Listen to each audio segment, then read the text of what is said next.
Hello, everybody. It works. Thank you, Kerry, and the gods of Restream for making this happen. We were unsure that we were pressing a button and that it would actually work. So, the people that are joining us, it is now January. Happy holidays to people that you missed us during the holidays. We're back, better than ever, and we're getting ready for a big trip across the pond. For me, across the pond, and for use across the channel. And we're going to say hi to the folks over in Barcelona. So you have made it to our annual ISE Essential Guide. You got it right.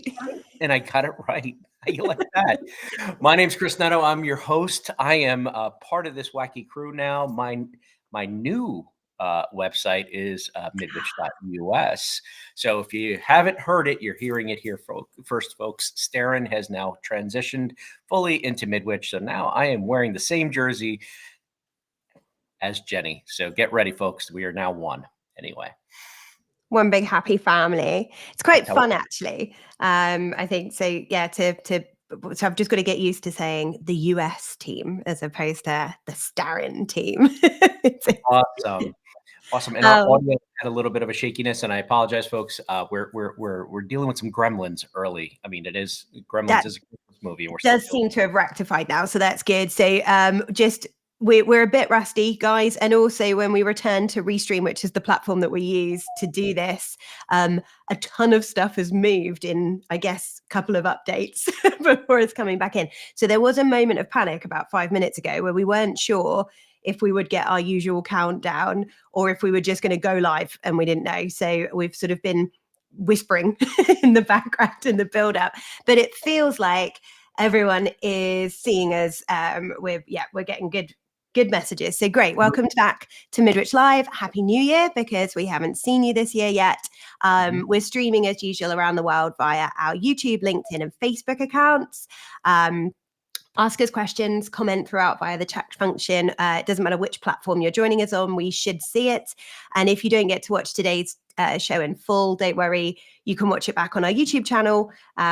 Just search the Midwich Group or Midwich Live. It comes up a lot more quickly these days. Please do subscribe, and then we know that you like what you're seeing. And if you don't like our faces, you can also listen to us in podcast format via Midwich Sounds. So we are headed to Barcelona, and this year our booth is 3Q750. 3Q750. And I think we're allowed, because Kerry has a picture, to show you what it's going to look like. Of course, we had a sneak peek. It's all we're all about, sneak peek.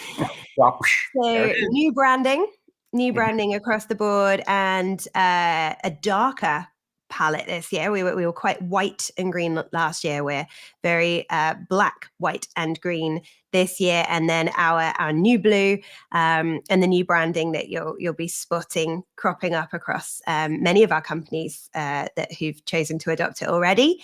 And we are returning this year with AV on Air once more. So the studio looks quite similar, some improvements in terms of the tech that we're using and so on. This is really exciting. It was so good, so professional last year. It's fairly booked, to be honest. But I think there's maybe two or three spots available. So if you did want to use it to record, reach out to either of us and we can look into that for you. Or if you just want to have a nosy, you'll be able to peek through the window and see what people are up to.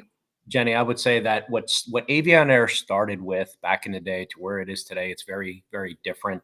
Yeah. And it's a true testament, obviously, not just to what we're putting together and bringing to the show as a, kind of a cool thing that we like to do. Actually, we're practicing what we preach, right? Mm-hmm. We sell the stuff and we also use it. Yeah. But what it's also showing is that there is definitely an increase in that whole broadcast piece in the corporate and higher ed and across various verticals that we both have, both in the US and in the UK and abroad. So it's a good place to show if you are a customer, if you're an integrator, if you're an end user, if you guys want to take a look at what is going on behind the scenes, we'll definitely pull the curtain back and let you take a peek. Yeah. It is a working, living, breathing studio that is on the show floor. Is it being streamed out? No. we are recording, but we are taking a stream up to the cloud, because anybody who's recording there is recording up into a cloud, so where they can go and pick their gear afterwards. A lot of amazing sponsors are donating equipment into the space and working with us to give us the best possible experience in that space. So if you it's tech managed as well, so you're not going in there and trying to figure this out yourself. There will be somebody operating it as a complete, like, end-to-end production tech. It's like booking professional studio time. It's actually so much fun. Excitement of the show floor around you. So you're seeing people moving around, and that's what makes it special, is that we're not tucked away in some corner. We're in the middle of the show floor. We have a peekaboo window. You can take a look at everything that's going on inside. It is. It's a big window. You can take a look at who's recording, what's going on. We have some special things going on. I mean, can I tell a secret that we are going to kind of do?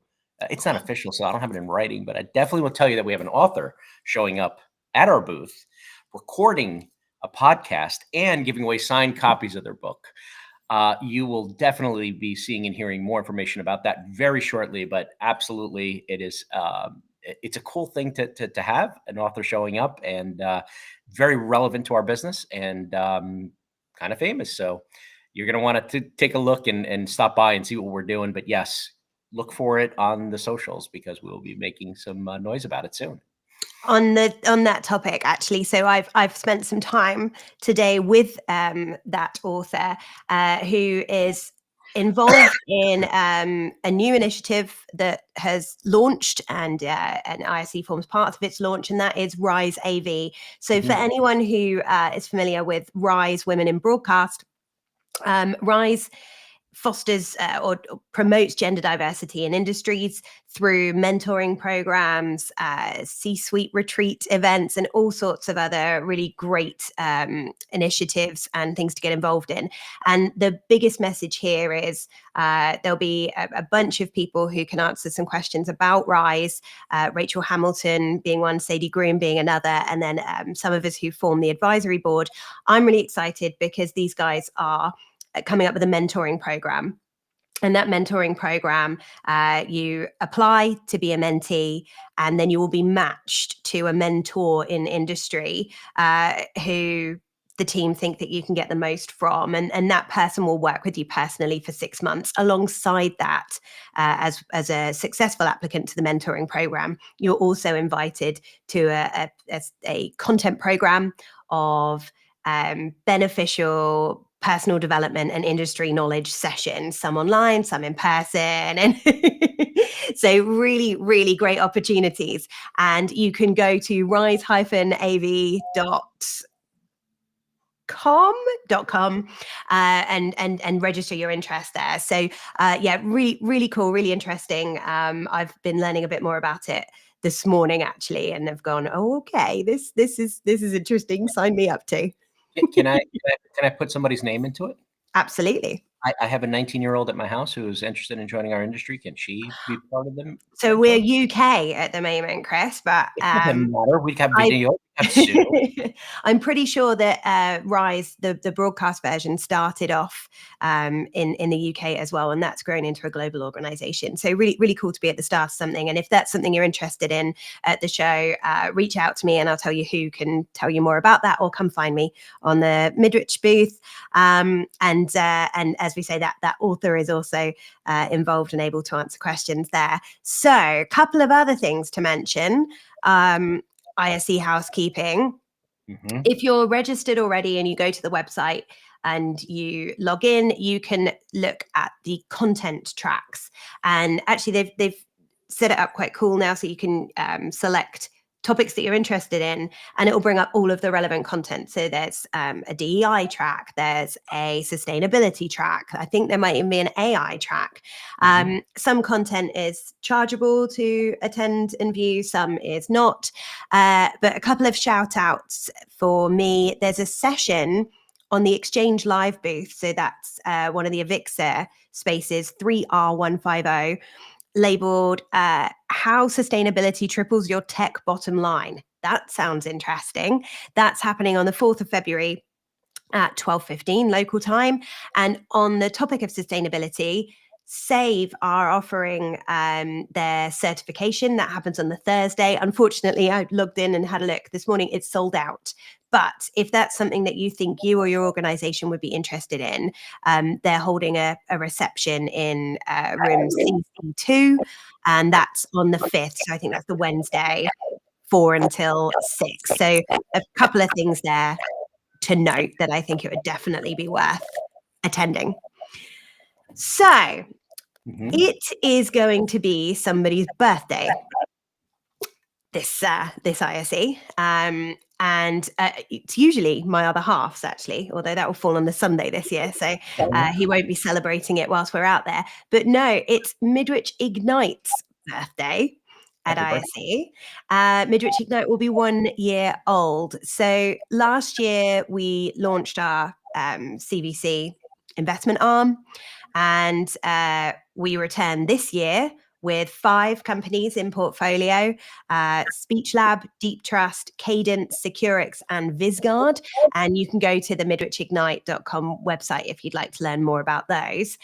And one of those companies will be present at ISE, and they'll be joining us on the Midwich booth. They'll be there between 4 and 6 on the Wednesday, specifically there for anyone who wants to drop in and meet them. But I think actually they'll be around if you want them. So just head to the booth and ask if you're interested in Kadence, who offer a workplace solution for space booking and much, much more. And I caught up with Dan, their founder and CEO, last week to grab a pre-record, as he's based in the States and our time zones don't quite align, to just find out a bit more about Kadence, so that you can have a look and decide if you want to come and find out more at the show, but also to give us his views on what the workplace of 2025 actually look like. So we're going to start with a little infomercial about Kadence, so you can get a feel for what it's about, and then we'll roll straight into the interview with Dan.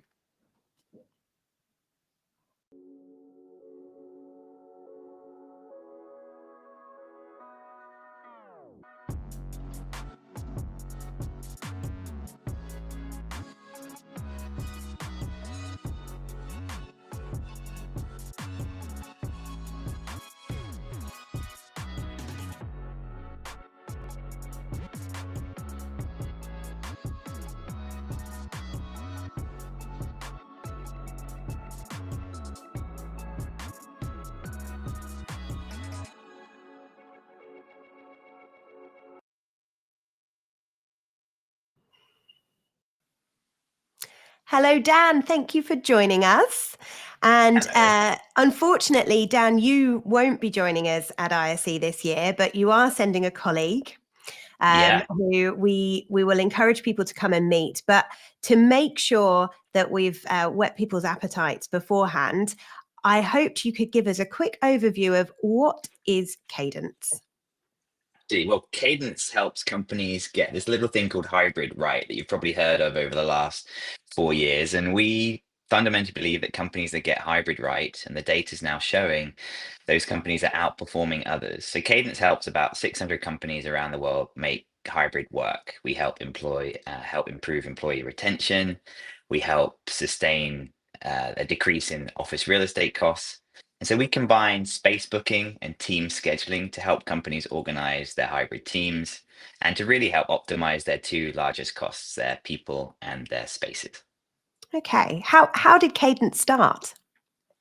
Cadence is actually a pivot, like many top companies like Slack and others. Cadence is a pivot from an Internet of Things company. We sold sensors into offices since 2013, really.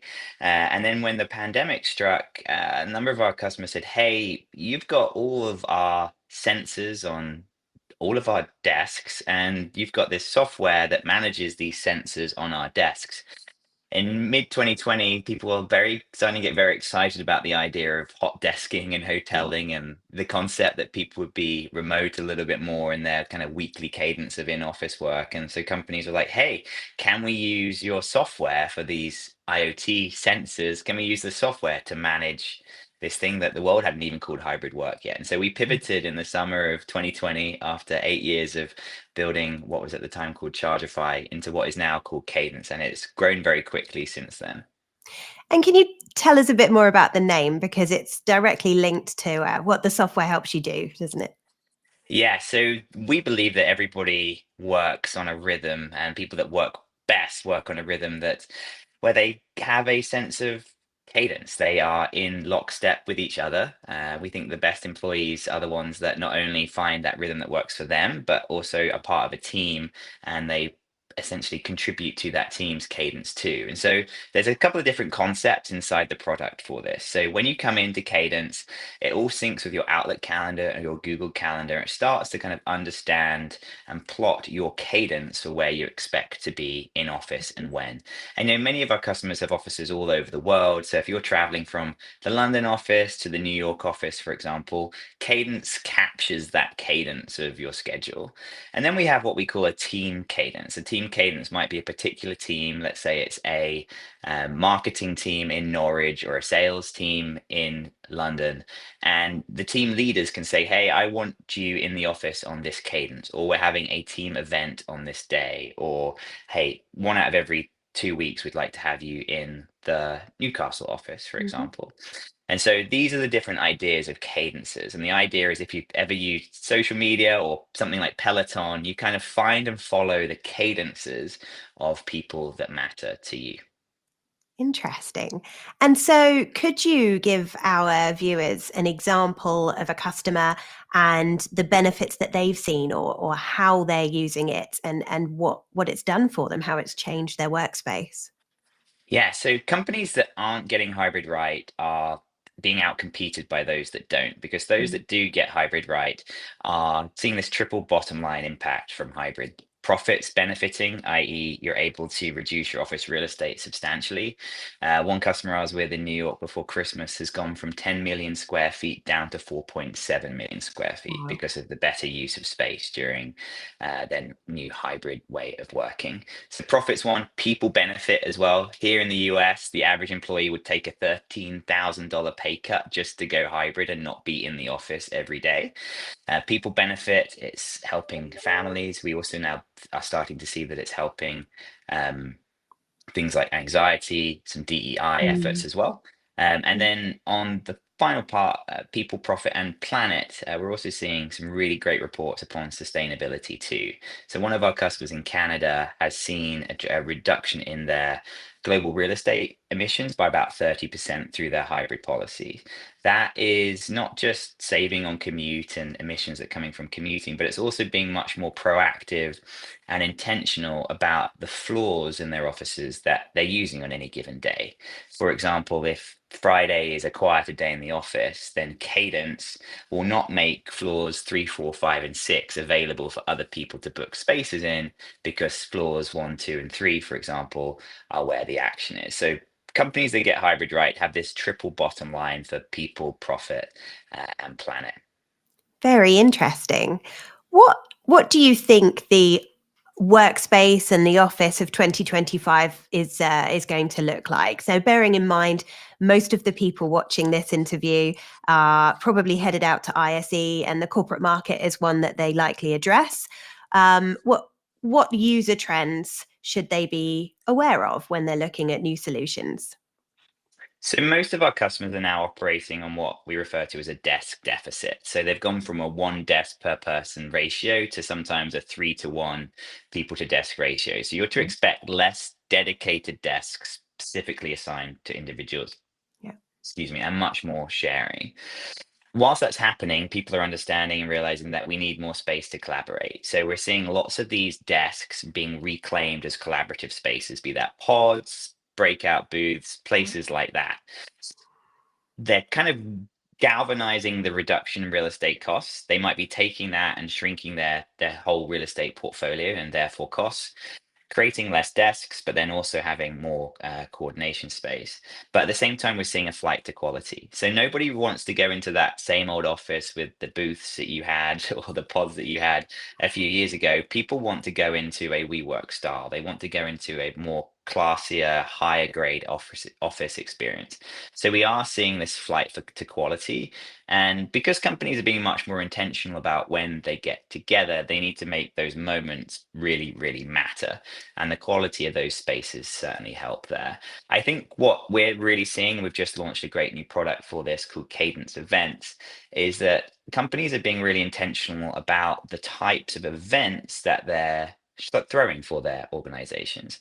For example, one of our customers in the UK, Trainline, for example, run dozens of events a year, whether that's a sales kickoff, a marketing kickoff for a particular quarterly business review, be that a senior team leadership offsite or just a monthly town hall, almost Mm. like Eventbrite, but for Yeah. workplaces. That's absolutely happening right now throughout 2025. Brilliant. I think it's so important to have those collaboration spaces as well. I like the term, and it's coined from the AV industry, of the need for accidental collisions. And Mm, sometimes, that's where the best ideas can come from. So those spaces that lots of people touch are really useful, and probably more so than the static desk. So I have to ask, that's our 2025 office. What about beyond that? Where do you think this is headed? And are we still changing since the pandemic, or have we settled into a rhythm of hybrid now for those that are getting it right? yeah, so the data says that we are now at 50% occupancy on average as we were in 2019. So pre-pandemic, we're now at a 50% occupancy level to where we were in 2019. And the truth be told, offices were never really fully full in 2019 and before. And everyone in the AV industry kind of knows that full well. So that's where we are. That data is from a company called Castle that do door access control check-in. So when you badge into a building, and they're collecting that data. And that has steadied now for about 12 months. So we haven't seen much change here. Now, what's happening in 2030? Well, there's a lot going on in kind of the geopolitical landscape right now with the president's mandate for return for federal workers. So none Yeah, of this is happening in a vacuum of this is only hybrid and it's just naturally yeah, progressing. This is all happening within a global economic cost of living crisis. This is all happening in post-pandemic environment and now a geopolitical kind of mandate as well, for at least for the government workers here. So it's very difficult to know. What we do know though is that people are being much more intentional about where they spend their time, mm, and people are being much more intentional about where they place themselves and their families to live. And so the truth is, Jenny, that companies that have been more than 100 people, 200 people for the last 20 years have already been hybrid. You're yeah, traveling between offices, you're going between countries, you're on sale. So I don't think anything's actually fundamentally changed there, apart from expectations from employees that they can yeah, be a little bit more autonomous. I'm really excited about asynchronous work and what we're seeing happening there, whether it's sending a Loom video overnight.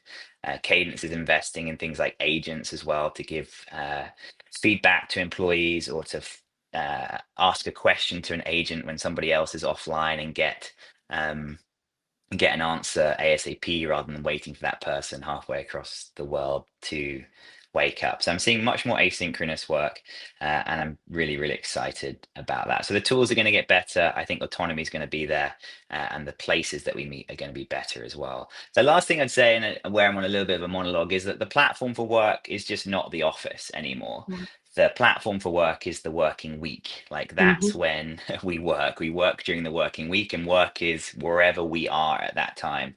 And so the office is just a tool that can be used. It's no longer and won't be in 2030 the platform where most work actually happens. Interesting.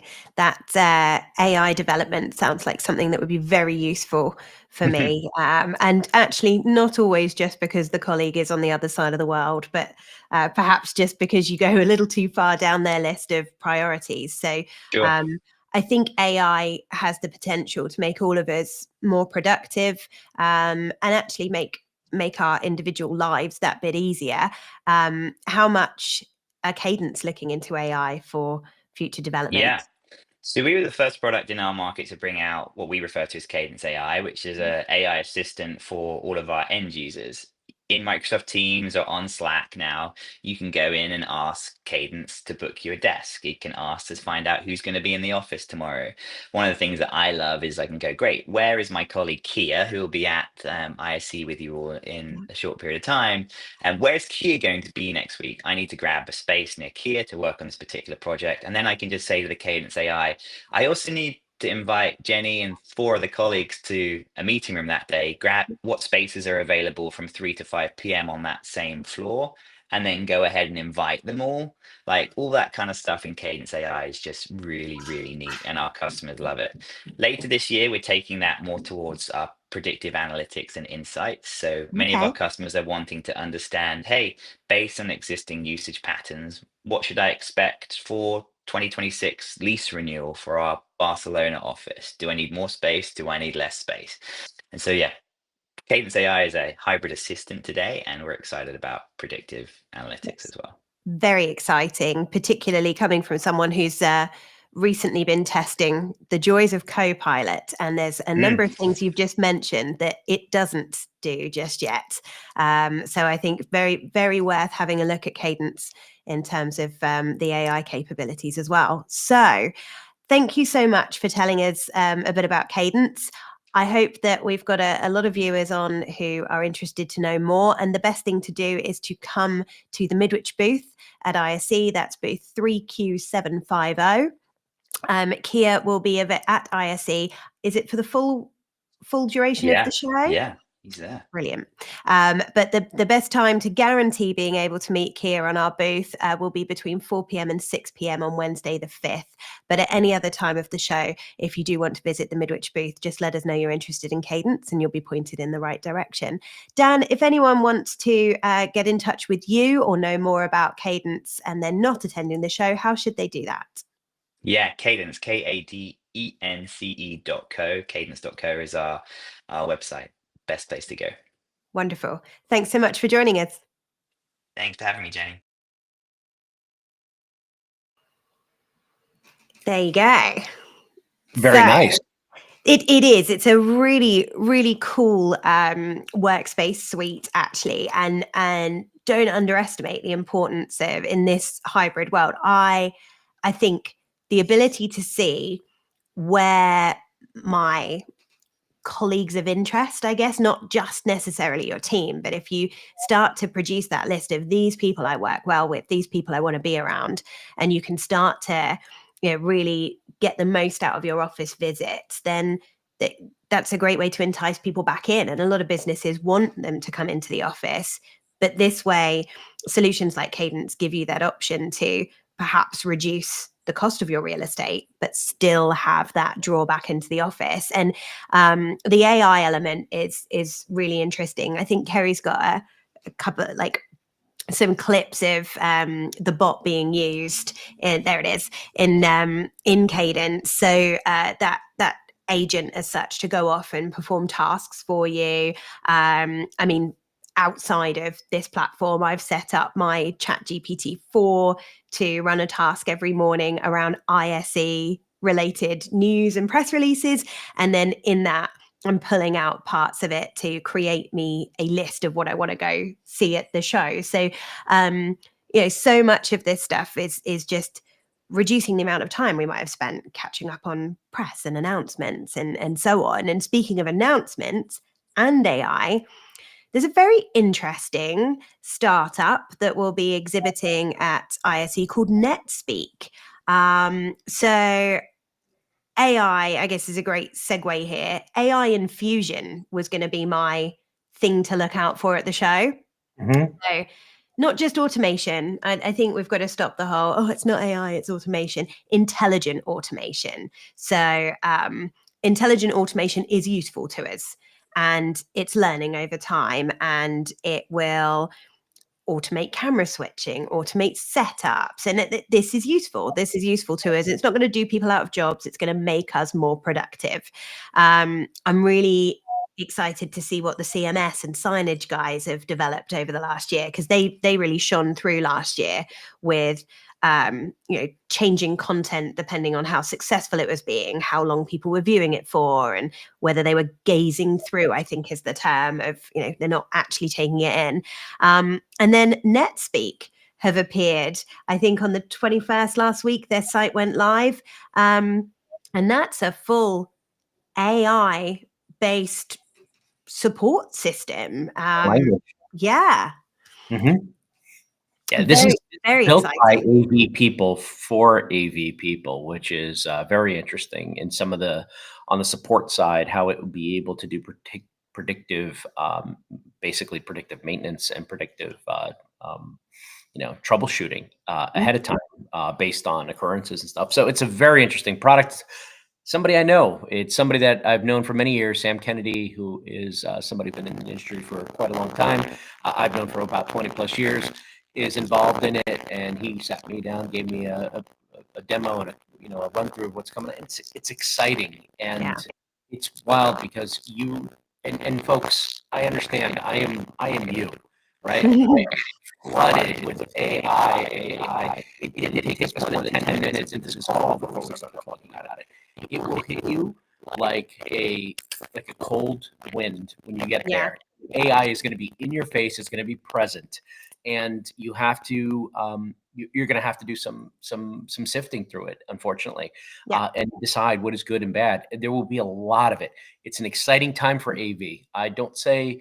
I'm not going to say be afraid of it. Embrace it. See what it can do. I know there's some fear, and especially on some of the stuff that you said earlier about content creation and stuff like that on the signage side. I mean, some of the early signs of people kind of losing employment are the ones that are creating graphics on a daily basis, because AI is kind of changing it as it moves along. But that's very minimal busy work as opposed to the actual creative side of it. I've seen it work and it's fine. It's okay. It's plain, but it's constantly, it's serving a purpose of keeping a sign fresh, right? The information current and quick. Whereas, the creativity is still coming from a person. Somebody has to come up with cool color codes and all the stuff that needs to happen, and matching up the logos and all that, and making it look good. But the actual scanning for the errors as well. We are, I don't know, how could you put it? AI is sort of promoting us all. If AI can do a portion of your role, you just got promoted to supervisor, because your job is to make it better, teach it, train it, and highlight the errors so that it can improve next time. AI makes you a manager, and that's actually quite exciting to try and view it that way. It's not perfect. It has its flaws, and we can help it kind of fix itself, which is kind of good. And that's what we should be playing with. There's definitely a lot of exciting tech, and I can't wait to get our post-show report of all the things we did get to see there. Obviously, we each have our own path that we're going to follow, Jenny, and where we want to go. I'm very excited about the broadcast stuff, obviously, because that's kind of where I've been living and breathing in over the last couple of months. My friends over at Epiphan have some stuff. The audio portion of the broadcast side is super exciting with our friends at Short, what they're bringing out. A lot of cool things happening out in the world of AV that we've been so just walking along, because of the last 3-4 years have been a blip, right? We've been kind of just waiting, and now we're starting to see innovation happen because the hand is being forced. You've got to be more innovative than the next. And as a manufacturer, you're now pushing, which is great, because the manufacturers who just used to just relabel it, give us an HDMI plug and said, this is innovation, have now been pushed to the side and said, you know what, that's not innovation. And we're starting to see, which is wild, in my time in AV, I'm now starting to see little companies that were just off to the side become the darlings of AV overnight, because some of the big giants in our industry have not been able to move as quickly or been as nimble. So it's a very exciting time for the small, what we would, I can't call them startups because they've been around, but there are companies. I think they're focused. So a lot of these businesses, they're really focused on one. So I think I've tackled this bugbear of mine before, of brand spreading, that sometimes manufacturers can reach a size where, growth slows. So Yeah. you start to, it's a sign of a mature category. It's a sign of a mature industry. As a result, those big organizations that they want to continue to grow at the size that they were doing. So they brand spread. And I'm doing this like, was it man spreading on an airplane? Yes. As in they move into other people's seats that weren't theirs. They're not their area of expertise. And we see this all over the shop. And in some cases, you know, it works well. Nobody can say, Barco, you should have stayed in the display lane and never brought out ClickShare. Obviously, some people, you know, there's innovation that comes from brand spreading that works really well. Equally, there's a whole bunch of OEM products out there that have nothing different about them from booth to booth other than a badge. So these focused companies that you refer to as the darlings of the industry, more often than not, those guys pick their lane and they do it really well. So if their product is the key piece of your puzzle, they're the ones to back, aren't they? And, you know, the area, I suppose, that springs to mind here and will, oh my goodness, won't there be lots of it, is AV over IP. So that's going to be, I'm bored of calling it a trend now. I just think that each year we go, there'll be more, because there will. And I'm looking for a couple of things. So I do not want to hear any more about latency. I'm over it. Honestly, I just don't think that it's going to make enough of a difference. There are, of course, applications where latency is incredibly important. And there are, of course, applications where you'll be able to tell. But if you've got screens in different rooms, I don't know how fast you can run. But last time I checked, I can't move between rooms and see how many milliseconds of latency there is between same content on each screen. I am interested to know a bit more about the Dante AVA movement. The reason that I say that is I've spoken to a number of companies, and some of them say they are Dante AVA ready, and some say that they are fully enabled. Now, I believe what this determines is whether or not they have paid the Ordinate license fee. So there's nothing more you need to do to activate that in the product, or perhaps they haven't and they've kept the cost down of that product, and you can then procure that yourself through channel or through Ordinate. But I think that list of Dante partners in the video space is going to have grown significantly. And I'm looking for specific USPs. For example, products that are fanless, which usually means they're going to last a little longer. Those sorts of things. Figure out what's important to you and pick your AV over IP provider based on that. Yeah, very, very interesting area. Control, I think, is going to be interesting this year as well. So lots of talk about how much longer have we got in the programming world, languages like Simple Plus, NetLinks, you know, how many of our school leavers now come out Python fluent or JavaScript fluent. So logically, IT took over our UC and video conferencing space, and that, you know, some of those large IT brands moved in. We now send all our audio and video over internet protocol. So the next space is probably control, and some of it's already happened because those MTR providers have already encroached on that control space. But the language that we're using maybe hasn't fully shifted over. So I'm on the lookout for Python speaking product ready for the next generation of programmers, and then anything experiential. So anything wow factor, that is what our industry is for nowadays. We are the impressive, big, loud, spatial, 3D, immersive options, and so that's my favorite thing about trade shows.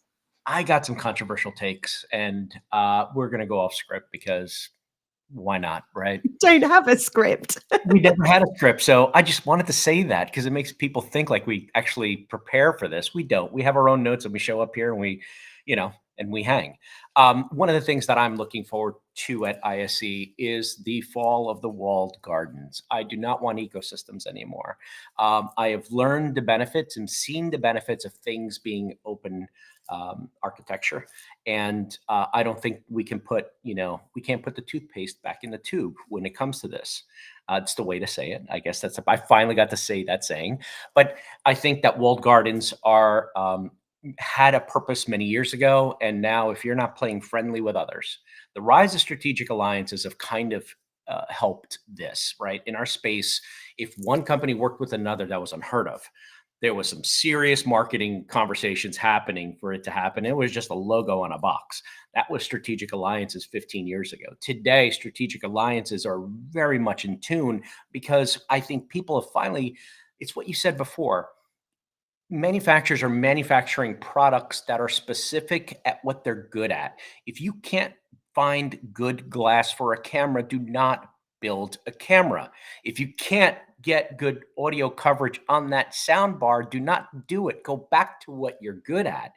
And what you're good at will make you great. There is unfortunately history that shows that companies that have tried to spread themselves out have completely lost sight of the big picture. And what made companies awesome has in the past, they kind of lost that. And that's just my own personal opinion. So the fall of the walled gardens is a very generalized statement, but that is what I'm looking at. I want to see those things break down. I want to see more open architecture.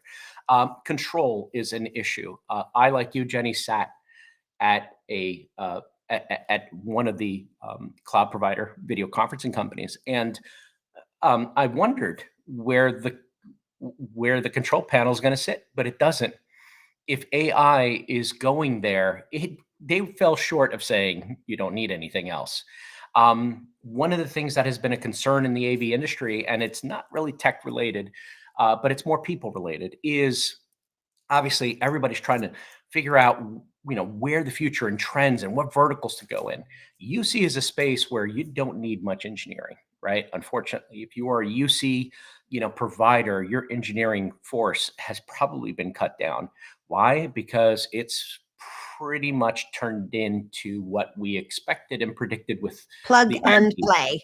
Yeah, plug and play. That is IT's mantra. You did not see that coming 20 years ago. Oh man, you don't need 15 engineers to hang, to do a drawing of an all-in-one on a wall. So if you want to stay in that space and you want to keep your engineers because you like what you do and you love engineering and you love the services, start getting into services and start moving into verticals that still require our expertise. And there's plenty of that, not only on the broadcast and entertainment and live event side, where science matters, right?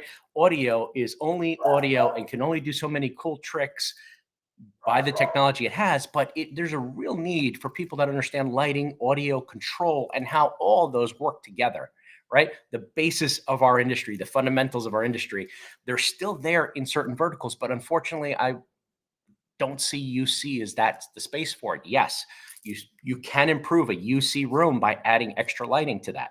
So IT guys, figure out how to do some lighting because that will improve whatever camera you're looking at. That was a shot at the IT guys, and I'm sorry, I don't mean to offend, especially my IT buddies. But it's lighting. Did you study that in your CCNA? I doubt that was in there, but that is UC is a market that is thriving and doing well. Obviously, the hybrid offices and all that, it's great. But from an AV purist perspective, doesn't take much on the engineering side to do that. So look at the other verticals that are out there. There are many exciting spaces that AV can start, and as integrators, you can start moving into that is not a hard transition. Don't be afraid. I think people are afraid of that. IPMX is not something to be afraid of. SMPTE is not something to be afraid of. These are protocols that may be too much. And when we're talking about your AV over IP, I think that's where we're at, is that you have a gap where it's, I hate the term, and if Jason Ward was listening to it, he'd probably start laughing at this point. You have good enough, right? And then you have broadcast, right? Broadcast requires that latency piece, right? You definitely cannot have that sync issue there. It's that gap in the middle. Where do you fall, right? And one of the things that I've discovered through time and through all of our conversations that we've had leading up to both ISE and Infocom, the people that are making the decisions are the end users. It's not anybody else other than them. They're the ones that are going to tell you what their tolerance is for that. And there's going to be a bigger focus on audio because video is now just, that's the best example of kind of like good enough. We've gotten video so good that people are very happy with just video at the 1080p or 4K level, and they're good, right?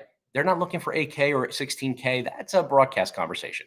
And this is it. And it's very impressive. It really is. But I do think that there are user specific things to consider first, and find the manufacturer that ticks yes to your user specific needs and requirements. And that might mean that you end up with one of the good enough options in the eyes of someone who cares deeply about latency, resolution, color reproduction. But actually, there may be management tools that are more important to you in terms of how that solution is going to work. And that probably goes for everything, not just streaming technologies, right?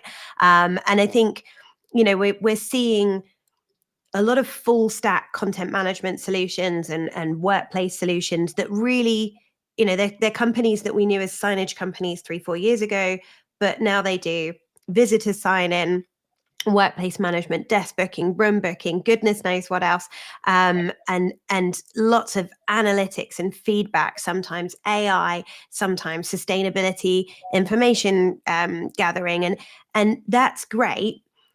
But again, how easy is it for you to use that system? How easy is it for you to control? How easily will it slot into your day-to-day management? That's what is the most important thing. And so, on my list, I'm really curious to see what guys like Navori Labs are doing, Uniguest and their whole family, Corbett are always a really great one in this space, and app space, because they offer that. They add in functionality that you want, but you buy into them not necessarily based on what they do, but how it feels to use the tool in your everyday life. Another thing to mention, QSIS have an escape room on their booth. I mean, I don't think it's a literal Vegas style escape room, but they're running their usual tours. So you book those online via their website. They're always great. They usually move through multiple rooms, use all the kit, show off everything that you can do with the QSIS family of products. But on their website, they are advertising a 10-minute escape room where I believe you use the kit in order to escape. Interesting. I'm not sure what happens if you don't escape. I'm guessing they let you out anyway. And I would expect to see some sort of competition going there. I'm going to hit my list actually. So MaxHub are releasing a 92-inch Teams display that has the camera in it as well. Talking of brand spreading, so this one's expected, really. Logitech, the Rally board. So it was only a matter of time, wasn't it? I saw it in person. Yeah. And what's really interesting about that is according to Logitech, is that they built it for the open space. And if they truly did that, that would be one of the first, because most boards are just a board and you put them in the space and it's UC and microphones. They're calling something an audio cocoon. That's a very specific, where it kind of uses AI to know that there's 4 people around a table, and kind of with a camera, if you were to see it through a camera, the rest gets kind of like blurred out, and it keeps the audio within that space, which is good. So it envelops you. Like we've talked about museum audio being used in, specific museum audio where it's a focused audio over this, like a 6-foot brown, like kind of area. You're getting this in a board, which is very interesting. And its ability to flip and give you camera layout on top, camera layout on bottom. Very, very cool, because nobody's actually has done that, where you can take the board, flip it over, have the camera on top, flip it over to the other side in an open space. And now the camera can be on the bottom, even to the point where the logo is flipped and it looks the part. So a very interesting product that I got to see in New York last week, not last week, the week before. Yes, that is ready for prime time. And they're also doing tethering to their site.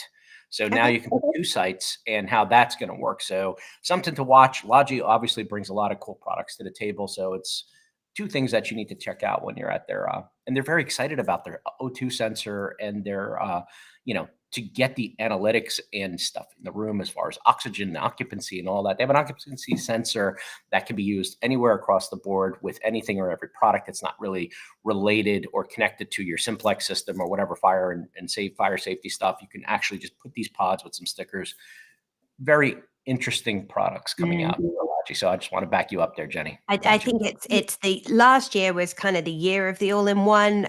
Neat have really been enjoying that movement for most of 2024. And I mean, there's space for everyone. This is a big market. It's fast moving. There's still hundreds of thousands of spaces for us to video enable. So great to see another entrant into this space. And also, a peripherals manufacturer seeing the growth opportunity that is in AV, which is great. So another thing to touch on there, because we loosely segued through audio and the importance of it. Holoplot have rethought their route to market with the X2 product. So I think a lot of us saw this coming. Mm-hmm. A lot of us were very nervous when MSG took full control of Holoplot, that would restrict the end users that potentially we could, the channel could sell certainly the X1 product, if not others, into. So they in essence are withdrawing from sale to anything beyond MSG projects. So I think there's a whole bunch of us that will be off hunting for something similar, something beam steering. And two stops on my tour will be Pan Acoustics.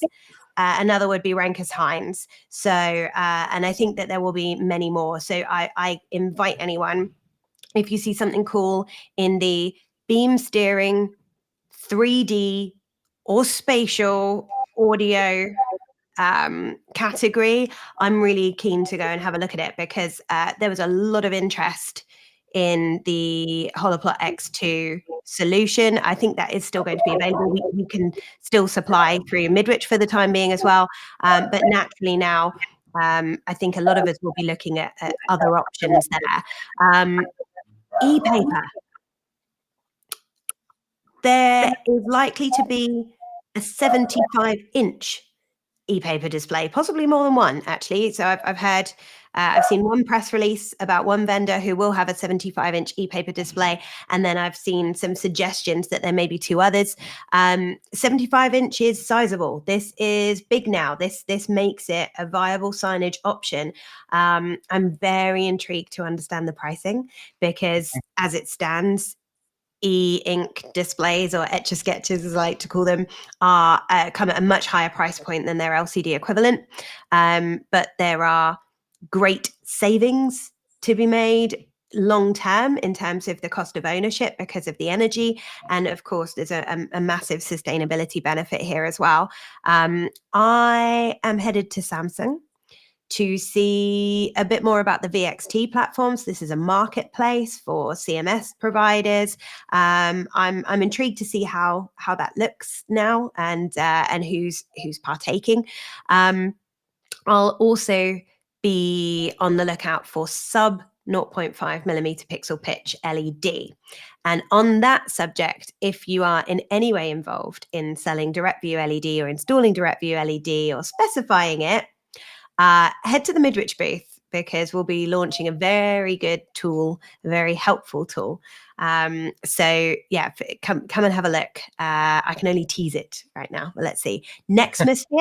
Nextmosphere are bringing out like a power management device, and with loads of useful analytics and so on. And these guys are the guys behind Lift and Learn and sensors and gesture and motion sensing and so on. So they've got really good insight into what to do. And this device is aimed at reducing energy that's not necessary. So it'll look at the device that's sitting on the end of it, what's feeding it at that time, and adjust what it needs accordingly to make sure that ultimately we move towards a less wasteful industry in terms of the products. And I think, hang on, I think that is my list. What topic that I am expecting, conscious that we've got 5 or 10 minutes left, Chris? Yeah. This is something I'm expecting everyone to be talking about. Tariffs. Now, you're an American. No, I will give it away. Talk me through it, because I think this is a word that's going to be coming up quite a lot next week. And some of the Europeans maybe aren't as aware of the effect of tariffs now in the US, or impending tariffs in the US. So tariffs are an issue. It's obviously we're import. Where if you're making products, if you're a company, regardless of where you are, if you're making products in certain countries and you're trying to get into the US, they're gonna slap a sticker on you. The reality of it is that that tariff and that tax that's going to be is going to be shared amongst everybody, right? It's going to come from the manufacturer, who's going to pass that on to distribution, who's going to pass that on to this, who's going to pass it on to that, and so on and so forth. So what can we do, and what do we know? We don't know the precise tariff that's going to happen or what's going to happen. We have a leader currently in our government who is pounding a fist on a table saying it's happening. We don't have any information as far as that goes. Manufacturers don't have any information. But what we learned 4 years ago when we heard that there was something happening overseas regarding a health crisis, people were not believing that you should be stocking up on things. Your mentality as integrators need to slightly I don't want to put the fear in folks, but if you need something, just in time. And budget is really key. Yes, you may want to start adding some products to your warehouse now to kind of build that up, whether it's saving a few dollars or saving a lot of dollars. We don't know what that's going to be. So that's the kind of weirdness of it, right? And there's a lot of uneasy stress. The fact is if you can do it, I encourage you all to find products that you can move, and that, listen, let's be honest. A speaker is a speaker. If you buy a pallet of speakers, you can move those pallets of speakers. Let's be smart, folks. I'm not telling you to go buy something that needs to be updated every 15 minutes because software releases are coming out, but certain things you can stock up on that will help ease that when and if it happens. So tariffs are an issue. Question is, are they going to be to specific countries where things are being made as opposed to assembled? Are they TAA? Does the TAA compliance stuff coming out of Taiwan, does that ease the tariffs? This product's made in Israel now because Israel is a trade-friendly country to the US. Do they get affected by the same things? I don't know, but you're gonna have to keep an eye on what's going on in the world. I'm not an economist, nor am I anybody who's super familiar in international trade zones or socioeconomic conditions, but I will say it's something that you have to keep in mind. Simple AV things, mounts, brackets, speakers, things that don't, require chips. You may want to go ahead and put them in your warehouse. Cables we can provide. Obviously, as a distributor, we have plenty of cables that we can make and have sent to you guys. Stock up on those things. There used to be a time where people had a half a dozen click shares sitting in a warehouse in case something went wrong. AV toilet roll. Yeah, it's AV toilet paper, right? I mean, you got a shower, fill it up with click shares. Why not? Stock up. No, don't do that. I don't think they're waterproof. No, they're not waterproof. I'm okay, fine. room to store it. Like I had toilet paper stocked up in a bathroom that I didn't use the shower downstairs, and that's where I hid all my toilet paper. But if you need to stock up, that's probably the best bet against some things. And go ahead, be wise. Look at the stuff that you're working with. Talk to your consultants. Consultants are the ones that are speccing out 6 months plus, right? 12 and the manufacturers, right? Yeah. So they can give us an indication of what's already exporting and so on, and when they think any potential price increases are going to come in, any plans that they've got to mitigate them. In some cases, some of them are considering moving manufacturing to where they're guessing who's going to be hit with the higher tariffs. One place to point everyone, avixa.org. So Sean Wargo and his team do a great job of collating market intelligence, and I've spotted a number of surveys and a number of things around tariffs and asking the industry and the channel if their intention is to stockpile, or will they be ordering in anything early. So look out for those studies when they come out, because they'll give you an indication of if you are an integrator, what the competition are doing and whether this is going to trip you up further down the line. So the other way to look at this as well is tariffs and price increases and products that perhaps don't therefore make it into the US. Highly likely that they will end up diverting to Europe or rest of world. So there's something for us to consider there in terms of perhaps we'll have an influx of product that we weren't expecting. Yeah, one of the things that I think lessons learned from the last 4+ years of dealing with the pandemic is that, you can talk to your manufacturers. I think that integrators have changed considerably their conversation pieces. If a manufacturer is telling you the truth and have been open, honest with you, you learned this during the pandemic, right? Some of them have already added the price increases in preparation. The ones that are talking to you and being open and honest and transparent about that sort of stuff is the people that you want to be doing business with. I unfortunately heard some horror stories of things that have happened and transpired. And we, as distributors, work with our manufacturers as closely as possible to get you that information as accurate as possible. But unfortunately, it's going to come down to you guys, right? You're the ones that are going to make that decision. I want to work with so-and-so. I want to work with this group or with that company. Are they telling me the truth? I mean, we've been through this before, folks. We have recent experience with this sort of stuff. Make some solid decisions, get close with your manufacturers, get closer to your distributors, and find out what it is that we can find out for you. The best thing that we can do in times where everything is kind of weird is be your information merchants, right? We can provide you with the latest and greatest updates as far as what we're being told, and we're trying to decipher what's real and what's not. But to tell you that tomorrow it's going to be a 30% tax or a 6% tax, or hey, guess what? We don't have the crystal ball. I can't tell you. And trust me, the way things are going right now, every day I wake up, turn on the news, and there's some wacky story going on that I did not see coming, was not on my bingo card for 2025, but it keeps changing. Yeah. Best we can do is adapt, and we've shown resiliency over the past few years that we can survive and we can do this in our business, which is dependent on return to office, people in the office, people out of the office, broadcasting, all this kind of stuff. Look at it, right? Yeah. It is. I can't say we're as dependent on as water and gas and light, but in the world of business, what we offer is very important, and it is communications ultimately at our core. So look at our products and see what we have, and talk to your manufacturers, talk to your distributors, talk to me, send me and Jenny DMs. We will try our best. And even my dog's trying to get in on the conversation. It's ridiculous. He has really strong opinions on tariffs. Cheers.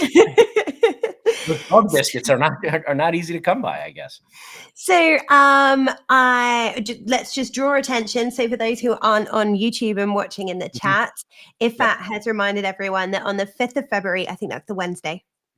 Yeah. On the AVIXA booth, there's a women's mixer. So try and make that. Chris, I think, did you post about the broadcast? Yeah, there's a broadcast meetup at the AVIXA TV studio, and that's on February 6th at 12:30 p.m. If you want to discover the interesting worlds of things that are going on in the broadcast space and how you and your company can get involved in that kind of vertical, stop by. I think I'm going to be over there checking it out. We have a presence with AVIXA TV because Bobby's going to take a walk over there and be on AVIXA TV for the first time, and I get to be his handler. It's going to be great. Like, Bobby, go over. Yes, I feel so important. It's the boss, right? I get to hang with the boss and take the boss over to TV and tell him that, you got to comb your hair, get it right, and then make sure he gets off and says the right things. And I'm not doing that. Are you kidding me? I just got to get him there at a certain time. But I will see you at the AVIXA TV meetup. There's also, as per IFAT as well, there's an ISE hackathon happening. That's a first. I can't wait to see what we're going to hack. Hopefully it's good for the kids. They're bringing in some people in to kind of participate in the hackathon, which is always fun to have and good to see. And for us, in the world of AV, hackathons are new. Like, the only thing that we can maybe hack is control systems, but we're talking about bigger. Well, you'd be surprised. You would be surprised at AV systems, particularly in the resi space, and ways to get access to a network. via I've heard. those, and then what you can therefore take control of moving forward. So I mean, we, you know, all industries, all technologies have holes in their cybersecurity, and AV is no different. So anything that we can learn about this space is really useful, and also it's not just down to the products that we sell, it's about educating our customers on their network setup and how to, you know, make sure that any holes in products or open doors can be closed through their own network setup. So there's loads to learn. It's so relevant now. Two industries are converging, and but more and more important. I noticed the comment about the AV geeks never being happy. It's like social media, right? So you can't please everyone.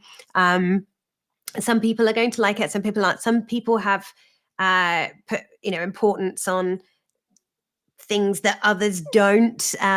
You know, some people are colorblind, so they're not going to care as much about contrast ratio and color reproduction as the next person. And I think this is it. We're a mature industry, and everything's personal, and it comes down to the user experience and how things make you feel. I would be remiss if I did not talk about our own gathering that we're doing at the at our booth. So Midwich US, but it's also the global conversation because it's a kind of a joint effort with Bill Reamer and our friend Kevin O'Dowd. We're hosting a global partner meetup at the Midwich stand. That is always a fun and interesting kind of setup. If you work with us on a global on a big global scale, that's Or the place just more than one country. Yeah, that's it. If you That'll get you in. You're in like Flynn. That's where we want to meet up and say hi to you guys, the people that are involved in that. Obviously, now with our rebrand, I mean, we joked about the rebrand and how things are now changed, and you know, we got a cool logo and stuff. But ultimately, what we are actually doing is that we are representing as one company, right? We have been kind of talking about it. We've said it that we've been working as one, but now we have a cool logo to follow it. But honestly, to be able to go to our big global partners, are not just big, but if you are working in multiple countries, and there are projects all over the world, some really cool projects that even us in the US have kind of now started hearing about, things in the Middle East, things in South America, the projects that are kind of just popping up all over the place, and that we are actually getting into the conversations because we are now being looked at as, hey, we're part of Midwich. We are a global conversation, right? We can provide product elsewhere. I hate sounding like a commercial because that's not what the basis is, but it's really cool to finally be able to use the two other languages I can speak. I don't feel so dumb anymore, right? If y'all want to speak some Portuguese, let's go. But outside of that, I'm looking forward to getting to ISE, get to hang out with you, Jenny, in person. We rarely do the in-person thing. We did it a couple times. About 3 times a year, I think we average at the moment. At least we're, you know, and that's a treat Or because with UC Expo. because we get to sign autographs at the stand. No, I'm kidding. We're not the famous authors that are going to be there. Don't think it. Me and Jenny did not publish a book yet. It is a comedy though that we are working on, but don't tell anybody. Yes, it's a comic book. It's small. It's nothing. But anyway, folks, we look forward to seeing you at ISE. I will be there from Saturday to Saturday. I am going to be hanging out with Mr. O'Dowd starting Saturday. And I got to go answer my doorbell because my package arrived. Jenny, talk a little bit more while I go calm my dog down. This is the way that you prove that it's a very, very live show. So thank you very much, everyone, for joining us. I'm not as dedicated to Chris. I'll be heading out to ISE on Monday. So I may see some of you at a couple of events that are planned for Monday. If not, we will see you at the show. If you would like to come and find us, the Midwich booth is 3Q750. That's in Hall 3. We'd love to have you. As usual, it'll be a hospitality focused booth. You can join us for a drink. You can join us for some food. We'll have lots of seating spaces to host you. So come have a chat, and we can then take you off to see some of our wonderful partners dotted around the show after that. If you want to get in touch with us, obviously you can come and hunt us out on the Midwich booth. Otherwise, we'll be on the socials, so you can reach us via X and LinkedIn whilst we're there. I think we got through it. Not only did we get through it, I got a package that's pre-ISE sneak peek. I also have this wacky camera with a little drop-down thing that I get to play with before I get to ISE. I can't show you all my cool toys, but what I do have, you're going to hear all about. Our post show will be airing after. Obviously, that's why it's called the post show. but we may be coming from different locations. I don't know. Just leave it at that for now. Slightly closer time zones. Slightly. Well, thank you for joining us for our pre-show show. We'll let you know the date of our post-show show. And we want to thank folks that have been interacting with us. Phil Ashby, obviously one of our coworkers, out on over on YouTube, making comments and helping us along. James, if at everybody, it's always nice when people talk to us, and then we know there's people there. It's not just us. Producer Carrie doesn't even like talking to us during the show. It's ridiculous. She doesn't send us anything other than I get a 5-minute warning. That's about it, folks. We are happy to help out. Come see us at ISE. Obviously, as soon as now that we start talking about ISE, we are on the clock for InfoComm. Unfortunately, the world of AV and the things that we do, we are definitely now on the clock for InfoComm. So you're going to start hearing a lot about that. ISE this week coming up, post show with that, a lot of good stuff coming. Come by, see AV on air, see what we're doing, see the products that are in there in use. Unlike other booths, we actually have them in working in working fashion. You get to see everybody and everything, and you get to speak to the folks like Holden, who are going to be there. Holden is one of our companies, and they're kind of the mechanical and technical wizards behind everything that's going on in that space. Production experts, proper terminology. I couldn't even get that one out.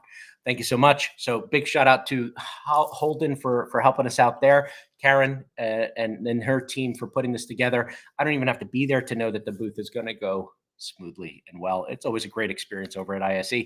And we typically have the best snacks and coffee on the show floor. Challenge me. I dare you to challenge me. Bring me coffee from some other place and I'll tell you. I don't drink coffee anymore with sugar, so now I'm a coffee connoisseur. So now I can taste coffee, and our coffee's better than yours, and I will put it to the test. Let's do it. That's your challenge. It's an easy one. I'm not even challenging you on tech. Let's do a coffee battle. How you like that, Walk Jenny? slowly with your very hot coffee as you're navigating the aisles at ISE.